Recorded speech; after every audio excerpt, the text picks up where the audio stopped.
मैं अपने कमरे के दरवाजे पर पहुंचकर दरवाजे को धक्का दिया तो दरवाज़ा खोल लिया और मैं अंदर आ गया। जैसे ही मैं अंदर आया सब वही सहन में बैठे थे। उम्मी ने पूछा, बेटा इतनी देर क्यों करती? मैंने उनको हमेशा की तरह कहा कि बस ही देर से मिली इसलिए देर हो गई। मुझे पता था खाला भी वही हैं, लेकिन मैं उनकी तरफ देख नहीं रहा था। लेकिन एक बात सुकून मिला कि घर वालों के रवैये से मुझे अंदाज़ा हो गया कि खाला ने किसी को कुछ नहीं बताया। मैं अंदर ही अंदर काफ़ी खुशी और सुकून महसूस कर रहा था। फिर अम्मी बोलें, अब क्या क्या जाए, नदीम का कॉलेज काफ़ी दूर है, मुझे तो रोज़ मेरे बच्चे की परेशानी लगी रहेगी। तब खोला बोलें, बाजी ऐसा करो ये नदीम को मोटरसाइकिल ले दो या उसका दाखिला लाहौर में कर दो। मेरे औनों में खाला की आवाज़ पड़ी तो मैं चौंक गया और नज़र उठा कि उनकी तरफ देखा।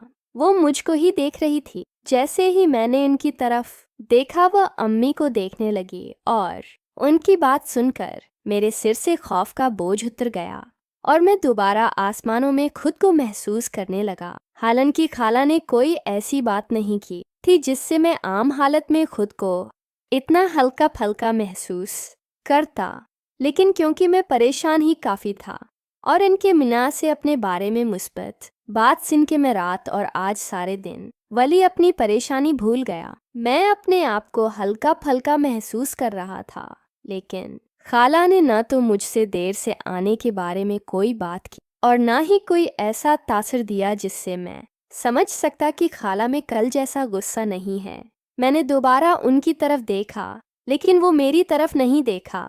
तब मैंने कमरे में जाकर किताबें रखी और वॉशरूम में फर्श होने चला गया। वापस आया तो अम्मी ने खाना दिया और मैं उनके पास ही बैठ के खाना खाने लगा।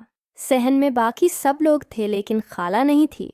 खाने से फारिग होकर मैं अपने कमरे में चला गया और फिर वही सोचने लगा कि अब खाला वाले मामले का क्या होगा। मैं दुआ करने लगा कि मेरी अब सब मामलात सेट हो जाएं।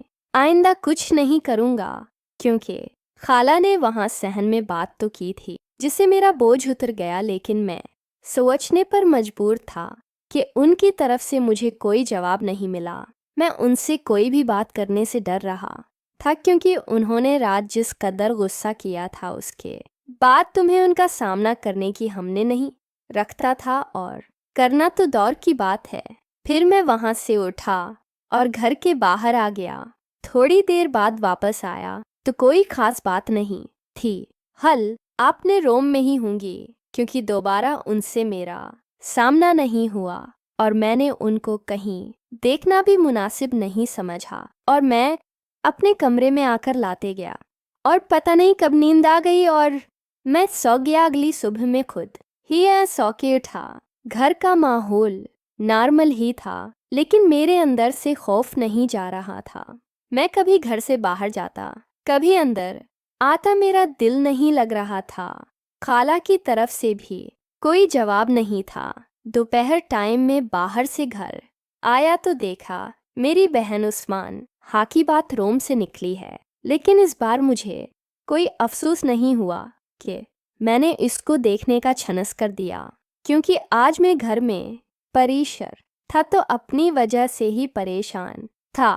मैं सहन में ही बैठा था कि खाला बाथरूम में अपने कपड़े लेकर गई, लेकिन मैं अपनी जगह से बिल्कुल नहीं हिला और इस वक्त मेरी बिल्कुल भी खला कबूल देखने की ख्वाहिश नहीं हुई। मैं सुकून से इस जगह पर बैठा रहा। खाला कुछ देर बाद न आंखें निकल आईं, लेकिन मैं सहन में ही बैठा था। मैंने उनकी तरफ बिल्कुल नहीं देखा। खाला भी अपने बाल खुश करके धूप में ही बैठ गई। एक 4 पीपे 80 4 पीपे पर मेरी दादी उम्मा भी बैठी थीं। पता नहीं कब से वो मुझे देख रही थीं। आखिर दादी उम्मा की आवाज़ ने मुझे चमका दिया। उन्होंने मुझसे पूछा कि तू चुपचाप क्यों बैठा है, तेरी सेहत तो ठीक है? मैंने कहा, हाँ उम्मा मैं ठीक हूँ।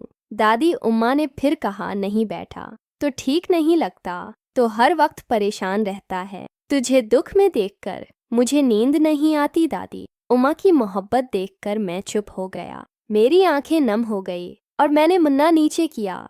मैंने कहा, किस्म से माजी मुझे कुछ नहीं हुआ। आप ऐसे ही परेशान हो रहे हैं। तब दादी इम्मा ने कहा, यहाँ मेरे पास आओ। मैं उठ के इनके पास चला गया। उन्होंने मुझे अपने पास चारपाई पर बैठा लिया। खला भी वही बैठी थी और सब सुन रही थीं। दादी उम्मा ने मुझसे पूछा, बता तुझे क्या मसला है? मैंने कहा, कुछ नहीं दादी अम्मा। फिर दादी अम्मा बोले, तुझे किसी लड़की से तैयार तो नहीं हो गया? वो कहने लगी, अगर वो लड़की प्यारी ना निकली तो उसे हम घर में नहीं लाएंगे। दादी इम्मा अपने सारे पूतों से प्यार करती थीं। आज ये कहानी लिखते हुए मुझे इनकी याद आ गई और मेरी आंखें नम होगी। उनकी बात सुनकर मैं चुप रहा। वो तो फिर बोली बैठा, अगर तुमने लड़की देख ली है तो उसके जैसे हो दादी अम्मा। खाला का बाजू पकड़ते हुए बोली। मैंने कहा, इम्मा जी कैसी बातें कर रही हो? मेरा किसी लड़की से कोई चक्र नहीं है, मैं तो कॉलेज के बारे में सोच रहा हूँ। दादी उम्मा बोले, अगर नरगिस तुम्हारी खाला न होती तो मैंने तुम्हारी शादी इसके साथ करवा देनी थी। मैंने कहा, उम्मा जी अब मैं जाऊं?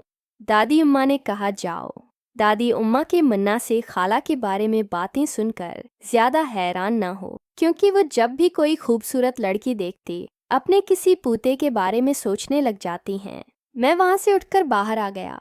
मेरा दिल कहीं भी नहीं लग रहा था, इसलिए वापस घर आ गया। खुला किचन में थी। मैं अपने कमरे में चला गया। वक्त गुजारने के लिए अपनी एक नई किताब लेकर बैठ गया। सारी किताब की छानबीन करके लेट गया और दिमाग से खाला नहीं उतर रही थी। अपने ही घर में अजनबी बना हुआ था। मेरी अपनी बहनों से भी नहीं बनती थी। वो मुझसे कोसों धूल भागती थीं, क्योंकि मैंने उनको कभी मुना नहीं लगाया था। आज मैं शिद्दत से किसी अपने को ढूंढ रहा था जो हम राज हो, जिसे बंदा दुख सक कर सके, लेकिन मुझे कोई ऐसा नहीं मिल रहा था। एक वाला ही थी मेरी दोस्त, जो मुझसे दूर जा चुकी थी। टाइम का कुछ पता न चला कब रात हो गई। मुझे मेरी छोटी बहन बुलाने आई कि भाई आ जाओ, खाना तैयार है। मैंने उसकी तरफ बड़े प्यार से देखा। वे मेरे देखने से बड़ा हैरान हुई, क्योंकि आज पहली बार मैंने उसको इतना प्यार से देखा है। एक भाई के सच्चे प्यार से और इसका हैरान होना भी बनता है, क्योंकि जब पहले मुझे बुलाने आती तो मेरी नज़र गुस्से से ही उठती थी, लेकिन आज कोई गुस्सा नहीं था, बल्कि प्यार था। मैंने उसका हाथ पकड़ लिया। वो भी काफ़ी जवान थी और इसका हुस्न भी काफ़ी ज़्यादा था। इसने अपने सिर पर दोपटा नहीं लिया हुआ था। इसका हाथ पकड़ने से मेरे अंदर करंट आ गया था। अचानक ही छुड़ने से सलामी दी तो वो उसकी तरफ देख रही थी। इसे देखते साथ ही देहातों से इतना हाथ निकाला और शर्माते हुए बाहर चलेंगे। मैं बड़े गौर से बाहर जाते हुए इसका पिछला हिस्सा देख रहा था। मैं बाहर आया। खाना खाने के दौरान सबके साथ खाला भी थी। हम एक साथ ही खाना खा रहे थे। हमें बार बार खाला को देख रहा था। वो खाना खाने में मसरूफ थी। इनके चेहरे पर न पहले जैसी शौकी थी और न ही कोई तासिर था। मैं खाना खाने के बाद वहां से उठा, सहन में टहलता रहा, फिर अपने कमरे में चला गया और पुराने सोचों में घूम रहा। लेकिन ना, मुझे पहले वाली वहश नहीं थी। थोड़ी देर में सोचों में गुम रहा, फिर पता नहीं कब मुझे नींद आ गई। प्यारे नाजरीन, इसकी अगली किस्त देखने के लिए हमारे चैनल को सब्सक्राइब कीजिए और बेल आइकन को क्लिक कीजिए, ताकि हमारी नई आने वाली किस्त आपको आसानी से मिल सके।